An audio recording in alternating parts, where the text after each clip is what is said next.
Hello everybody, and you're very welcome back again to another podcast episode of the Empowering Family Health. Today we have a very special guest that I'm delighted to have, Eamonn Walsh. And Eamonn Walsh is the founder of U-Suite. And I've known Eamonn for quite some time now through some networks and over the last year or two at least, Eamonn, I think. Eamonn, you're very welcome to the podcast. Thank you very much, Joanne. It's great to be here. I'm delighted to be on with you. I've been keeping an eye on what you've been doing, seeing what you've been doing. It's great. I love the YouTube channel and everything you're doing around empowering family health and all of that. It's very, very important, the work and the stuff that you're talking about on the channel. I think is hugely important. So thank you for having me on. You're welcome. You're very welcome. Yeah, and it's funny, Eamonn, because when you interviewed me on your group, your Facebook group, Power the Individual, I was literally just launching it, and we were talking about the Empowering Family Health podcast. So, and you helped me to reach a few people and get that message out there as well. So yeah, it is. It's really important. There's so many families suffering unnecessarily, and people don't know the solution or what it is that they even want. I think there's a very small, minute number of people that actually know what they want. So we're going to get into all of that.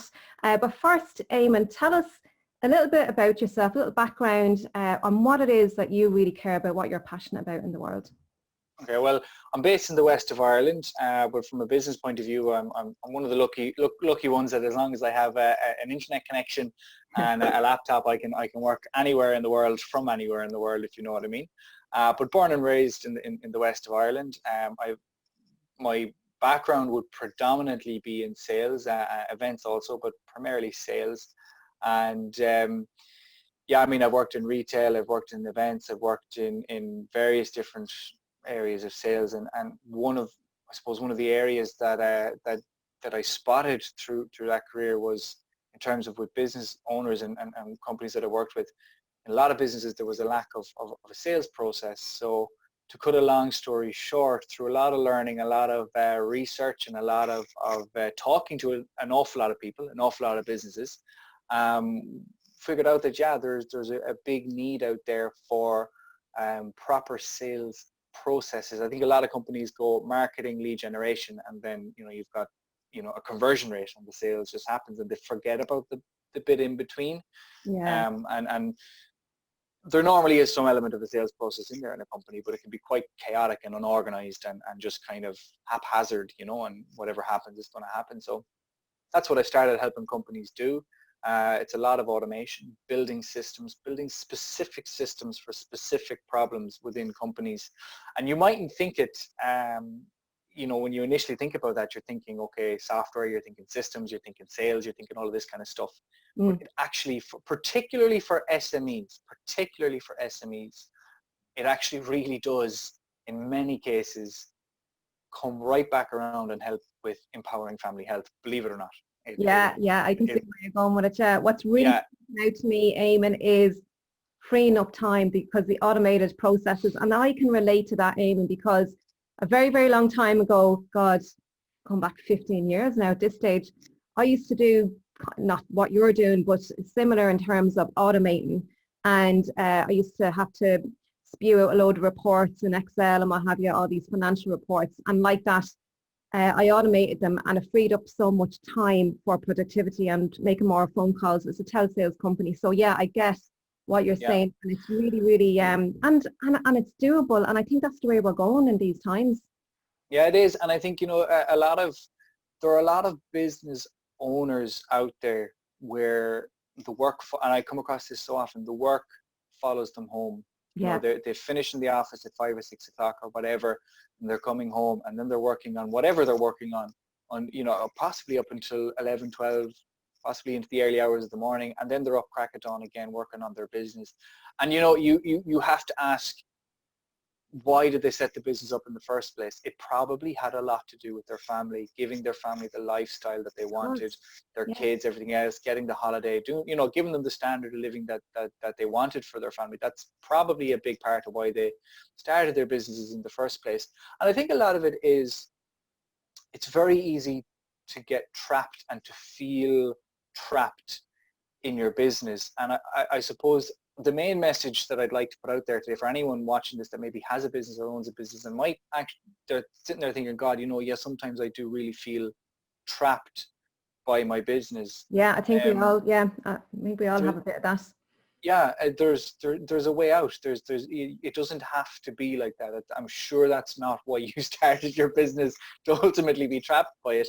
And I think a lot of it is simply around people.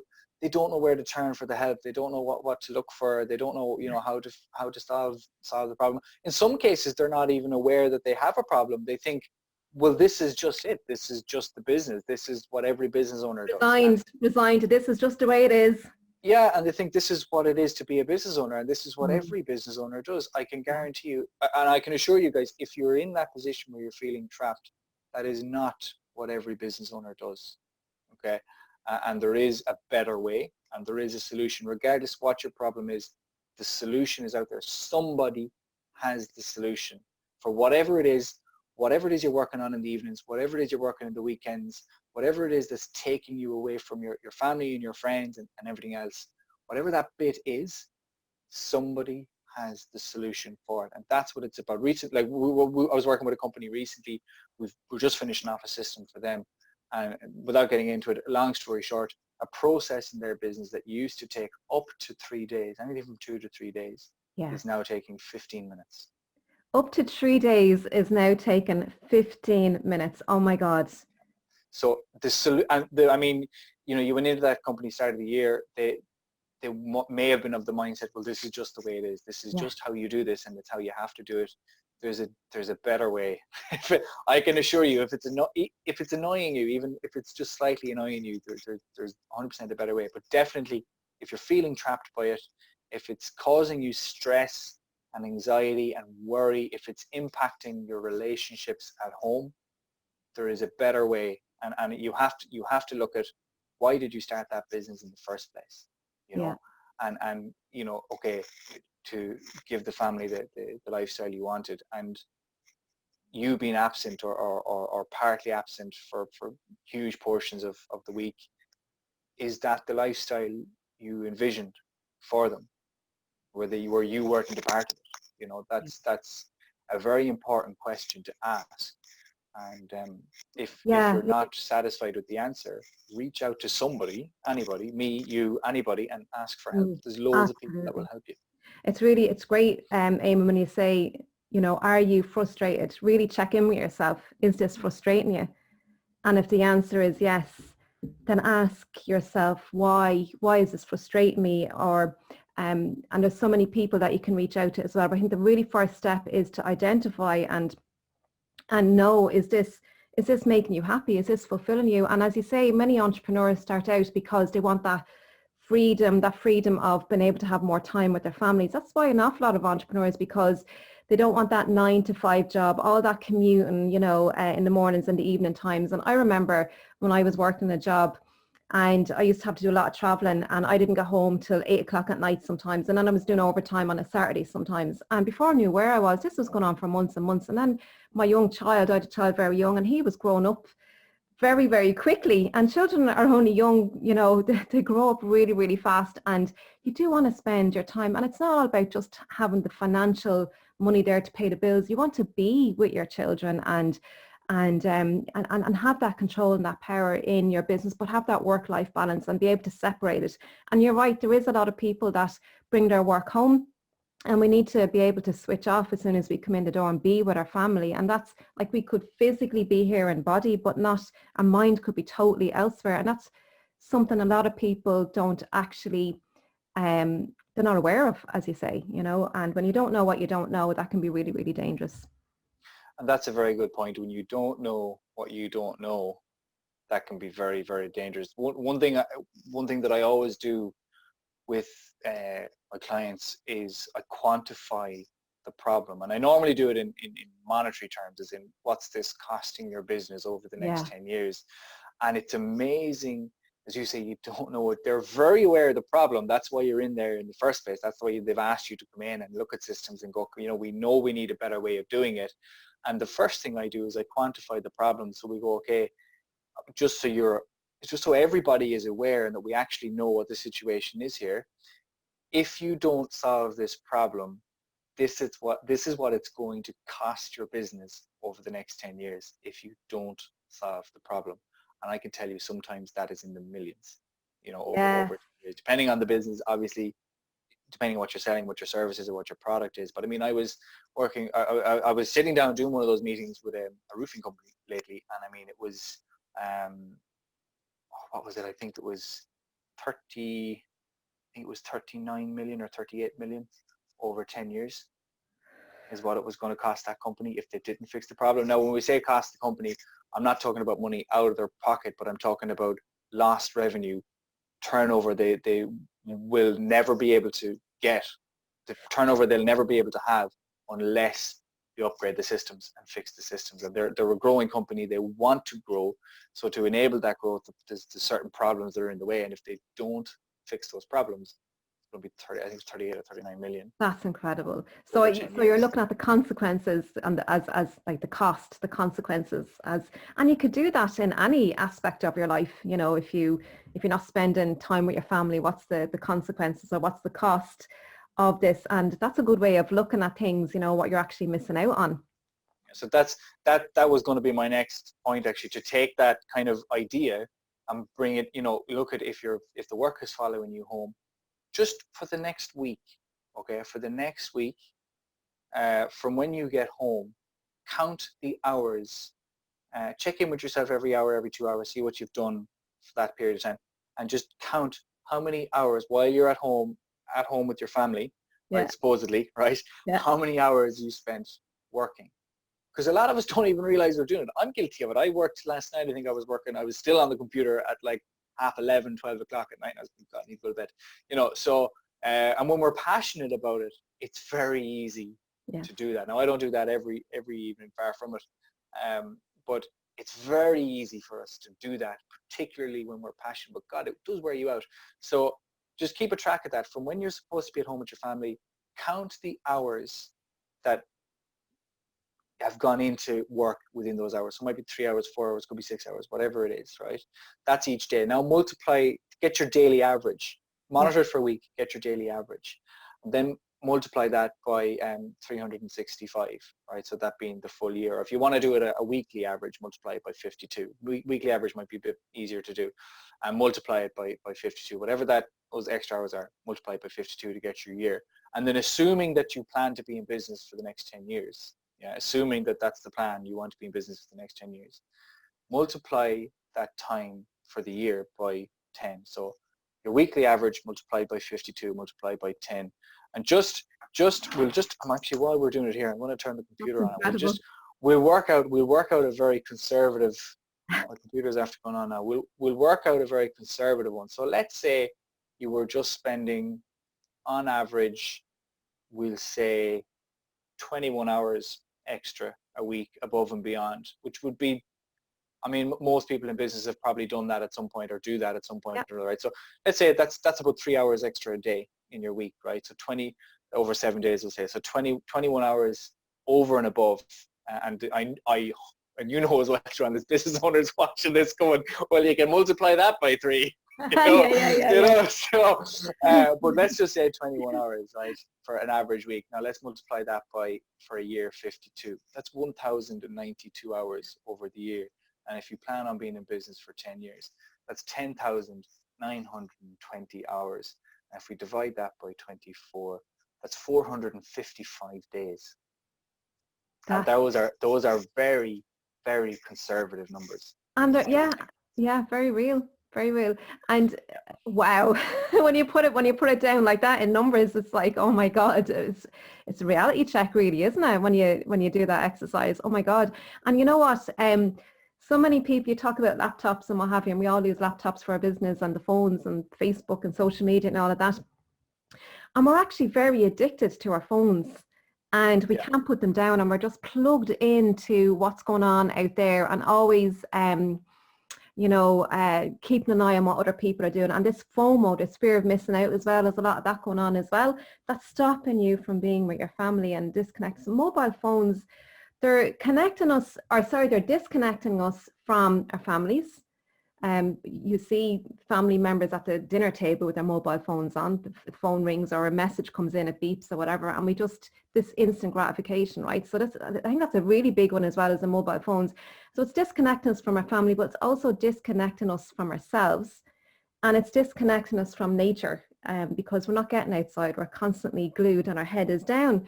So so we really need to really wake up at where we're spending our time, really. Mm-hmm.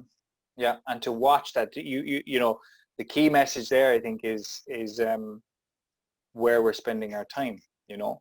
And it's not that mobile phones are evil. They're not There's a time and a conscious place for them, things. isn't there? Yeah. Yeah, they don't have the capacity to be evil. They're Yeah. not they're They're not animate. great. They're not alive. You They're know. great in So other ways. They really yeah, are great in other ways, but it's just been able to put the shagging thing down when we're at the dinner table. yeah, it is. And you know, it's as you say, where are we in the moment, and what's going on around us, you know. I know we've all done it. I've often found myself in the phone or in the computer, and you go, oh, I'll go on and do this job I have something to do, it'll take me 5 minutes, you know, and then an hour later you're still Yeah. there wondering, Yeah, we're all and guilty of that. Yeah. you suddenly snap out and go, why am I still on the computer, you know? Yeah. So it is certainly, you know, to check in as well and monitor. Like most evenings now, and this is functions on most mobile phones, by the way, guys, where I have a do not disturb. But I think some people think when you put on do not disturb, it completely locks down your phone. But the way mine is set up is, my phone, I have lists of people that the do not disturb doesn't affect. Okay, so you might have your family members. So when you put the phone on do not disturb, you might have your family and your close friends that can still ring you, and that call will still come through, or that whatever will still come through, you know, and all that stuff will still happen, but it blocks out the rest. For your business, you might have one key person in your business that might be on that list, and you have them told, you know, it better, if you ring me after 7 o'clock in the evening or whatever the time is, it better be an emergency, Yeah. because if Yeah. it isn't an emergency, it will be an emergency very Yeah. quickly, kind of thing, Yeah. you know, Yeah. because I go through you. So you can have that one key number, or that one key person in your business that or some level of oversight like that if there is an emergency, you're still contactable, but it just pushes out, you can tell these do not disturb functions it doesn't just block everything out, because I think there's a bit of, you know, well, what if something happens? What if I have the do not disturb on, and my child is over at such and such's house and their parents are trying to get a hold of me, or something Brilliant. happened, they got hurt. You can have all that, but you can tell the phone to stop. Don't give me the rest of it. I just want the important stuff from whatever time of the evening, and you get to decide that. And it just, as I say, it just blocks that out. To put the boundaries on it, just to set up boundaries, you know. And it's funny, you know, we hear a lot about this in the media around setting boundaries for kids and for teenagers and stuff like that around their internet access. And Yeah. I think in many respects we'd want to lead by example, you know, because Completely. Yeah. you know, Absolutely. it's you hear it so often, you know, about setting the boundaries for that, and then we've no boundaries And ourselves you know to what the pass gas on. thing is, that is, I know people who spend a half an hour in the toilet and they're not constipated. They're bringing their phone in with them.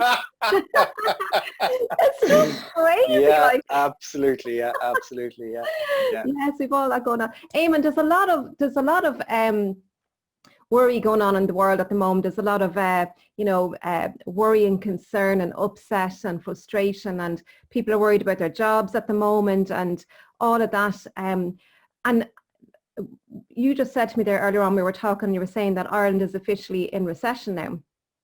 And recession is not all doom and gloom. We were talking about this earlier. So talk to us about, give people a bit of, optimism with recession. What is it that they can do? Why is it a good opportunity? It's actually a good opportunity for people at this time. It can be, yeah. And I mean, the first thing I'd say, and I actually just, for the record, I haven't seen this from any official source. It was my father that said this to me yesterday. Okay. He said, oh, the country is officially in recession. I think we're all expecting it at some stage anyway. Yeah, but my honest reply was, my go-to average default, whatever you want to call it, my natural response was, oh, good. Yeah. That was my natural response. And the one thing I'd say about recession is it will negatively affect you if you choose to partake in the recession. Yeah. Right? If there is a recession, if you choose to partake in the recession, it will negatively affect you. All a recession means is the market is potentially changing, right? Consumers' wants and needs are going to be changing, right? That's, for business, it's just information. It's just, it's only there to serve you to say, okay, you know, consumer behavior is likely to change now, so get ready, okay? And I remember I was speaking to, and I can't remember the name of the company, but I was speaking to a firm last year. They were big plumbing contractors, right? Oh yeah. And they set up their business in 2008. Now the 2008 recession was a bit different. There was other things going on, you know, that was a bit different, but same time, relatively speaking, same rules apply. And this guy was working for a plumbing company in 08, and he was let go. The company, actually, he wasn't let go. The company was disbanded. Was, you know, they went broke. And the one thing, there was a lot of plumbers working for the company, but even he said it wasn't a massive, by some comparisons, it wasn't a massive, but they employed a good few plumbers. And the one observation he made, and it was a very, very interesting observation that he made. The one observation he made was they still had 10 to 20 clients. He says, he said, I can recall 10 to 20 clients that were on the books that still needed to be looked after by somebody. Yeah. Okay, so there was 10 to 20 clients. They probably had maybe 100 clients, I don't know, but there was 10 to 20 clients that he could say, yeah, they definitely still need to be looked after. And he said, well, we're by no means the biggest plumbing company in Ireland. So he said, God, if we have 10 to 20 clients, all these other bigger plumbing companies that are you know, are closing down, they must have 10 to 20 clients as well. So he set up his own plumbing business, and he specifically engaged with all those customers and clients that were being let down or being let go because, you know, they had no one to look after them. And he has a thriving business now. So he set up a plumbing business in 2008 when apparently the year the whole thing came crashing down, you know, and everything was gone, you know, and here he is. So, and that was, you know, I spoke to a lot of companies last year when I was doing a stint with the All Ireland Business Foundation, and I spoke to a lot of companies through that, and that was a recurring theme actually. When we spoke about, when I was talking to companies that had come through, you know, 2008 through to whatever year for the recession, or had, you know, had started the company somewhere within that recession, I was asking them, you know, how did you do it? There was a very common theme. This is what we looked at the recession as an opportunity, in that we saw a lot of other of our competitors, we saw a lot of other companies that do similar things to us, we saw them going out of business, and we acknowledged that they all were leaving trails of customers behind them, you know. I know companies that tend to market and ramp up and invest during recession tend to do a lot better. So it's a time, I think, for investing, not willy-nilly, being very smart, being smart with your money and that, but investing in finding out what the consumers actually want at this time and doing a bit of research around that, and then investing in the systems that can support you and the type of marketing that can support you in attracting those customers. So it's not doom and gloom. It is ultimately an opportunity. Anytime you have a change in the market, it's an opportunity, and that's all a recession is. To me, a lot of people would argue that, I know, but that's me. And we're human beings, right? And we do evolve. We've evolved, and things change over time. You know, there's new things coming in and new ways of new wants and needs, and that determines the market, as you said, right? But it's always changing over the years. So it's not like, oh my God, the world's going to end or whatever. Like, you know, it's just something new evolving, as you say, and that's part of our nature. And with technology now, so technology is booming. So a lot of people are embracing that now. A lot of people who have never had a website before, or social media presence, or online courses, all that is now really coming on. And there's the trading online voucher thing. There's loads of grants and things that the Leo is given out now to entrepreneurs and new businesses. So there's lots of support out there as well. So get onto your local Leo and find out more information about that. And yeah, there's just so much that you can do to really enhance your business and take it as an opportunity to get one step up. And there's a lot of networking groups as well, and a lot of people that are collaborating now, I notice as well, which is something, there was a lot of competition. Now there is always competition, but there was a lot of focus on competition before, whereas now there's a lot of focus on collaboration now. People work this, and I see that now, you know, in the last number of years, collaboration. And, you know, I collaborate with other holistic therapists and sleep therapists and all the rest, and we work together, and it's just brilliant, like, you know. But obviously there's going to be somebody who has their own agenda that you need to watch out for, so that's always going to be there. So yeah, so, and then another thing that you said, Eamonn, was choice. And when you understand that you have a choice, that's power. You're taking your power back when you have a choice. And when you decide something and you commit to that, and you know what it is that you want, and ask yourself those questions, and then when you go on that journey of, and sometimes we don't know how, we just need to know where we're at and where we're going. It's like that journey to the top of the mountain, you know, and along the way, and you will discover and be passionate about what it is that you really want. Yeah, no, absolutely. And I think the you know, you're 100% right with the collaboration piece there. There's an awful lot of people collaborating now. I mean, you mentioned, you know, in your space, holistic, and that you collaborate a lot of, and you with a lot of other holistic businesses and practitioners and that. And you just have to look at a mutual friend of ours, what John Donnelly's after doing with the Your Holistic Academy, which is completely built around an entire industry that traditionally may have been quite competitive.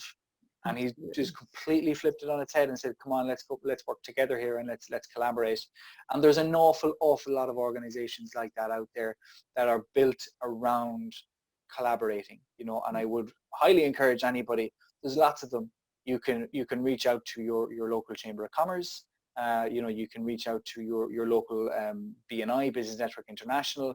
You can come online, you can join, there's the one that started over COVID with Pat Slattery, the Outstanding Network, fantastic new network in Ireland. There's a lot of organizations out there, a lot of networks out there that are built completely around collaboration and being supportive.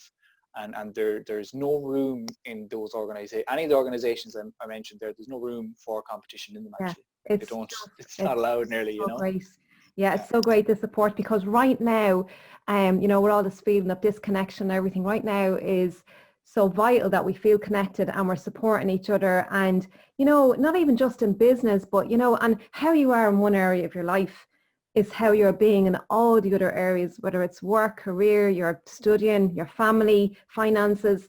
It's all in how you're being and your attitude and your perspective. And when you have that support from people, and people who are lifting you up out of that doom and gloom, so lifting you up into seeing opportunities and being positive and all that kind of stuff, it really gives a whole new outlook onto your destiny, and what your life purpose is. And really, you know, as human beings, we are meant to thrive in this world, not survive and cope. We're meant to thrive in this world, and we have the power to do that, and we have the choice to do that. So it's when we understand and we can see that, and when we look into that circle of what we don't know, and discover. So it's all a discovery, and you know, asking yourself those questions. You know, what is it that I really want? What is that will really fulfill me? What is it that will light me up for me, not for my mother, not for my husband, for me? Because an awful lot of people make that mistake of doing things to fulfill on other people's dreams. So it's really important that you come from yourself. What do you reckon? Yeah, no, 100%. And I it's, you hear it in people's language all the time. You know, when you say we're not meant to survive, we're meant to thrive. And you hear it in people's language. You know, you're going to hear it. If you've never been paying attention to this before, you're going to hear it everywhere now. Okay, where people go, you know, you ask someone, "Oh, how are you getting on?" "Oh, I'm getting by." And the typical response from most people is, "Oh, good." Like, I don't get it. I'm surviving. Yeah, I'm surviving. I'm coping. I'm coping all right. You know. Yeah, I'm coping. I'm getting by and surviving. On not too bad. Not too bad is. Could be worse. Could be worse. And I'm standing there going, "Oh no, you poor thing." You know, when I hear this, I'm going, "Oh, God love you." You know, you're not too bad. So what does that mean? That one is I was going to say I love it. I don't. It's a pet peeve of mine, actually. Yeah. You know, You're not too bad. and you're kind of keeping them there when we say that, really, aren't we? Yeah, I mean, I'm thinking, what do you actually mean when you say that? Are you saying that you are bad, but you're not bad enough to do anything about it? Yeah. And how worse? Yeah. How bad do things need to get before you'll do anything about it? Yeah. And it's a very weird one. Not too bad. I'm not too bad. I'm bad, but I'm not too bad. Or I'm surviving, or I'm getting on with it, or I'm. And it seems normal because everybody else is like, oh, it's not too bad, I'm surviving. Everyone else is kind of the same boat, so it's normal. Yeah, but it's kind of, you hear people going, how are you doing? Oh, not too bad. Oh, good. What do you mean you're saying it's good they're not too bad? You've just said it's good that they are bad. Yeah. You know what I mean? And so I think we're all going to really wake up to actually seeing that now, Eamonn. I think because our language is so powerful, and busy is another word. I actually don't, I used to call myself, the sleep expert, entrepreneur, whatever, busy mum. I've taken that word busy out because busy to me sounds chaotic. And why do you want to be busy? Like, yes, I'm fulfilled in what I do. I have work, blah, blah, blah. But to say that I'm really busy, I'm flat out, it sounds chaotic and exhausting. So yeah, our language and what we're saying and the words that we're using, I think we really do. And even like with sleep, I talk a lot about sleep, and, I say to people, what are you saying about sleep? And, some of the language that's been used is, I'll sleep when I'm dead, or I don't have time for sleep. So it really does, and it's all vibrational as well. Words is vibration, and it's an energy. So we really do need to be mindful what we're actually saying to ourselves, and to other people as well. So. Yeah. It's funny, I'm just looking up the definition of the word busy there. Having a great deal to do, or excessively, right, detailed or decorated. Okay. So it's funny, is that what you want to be, to have a great, and that's another thing I think where business owners in particular fall down, is delegation. Yeah.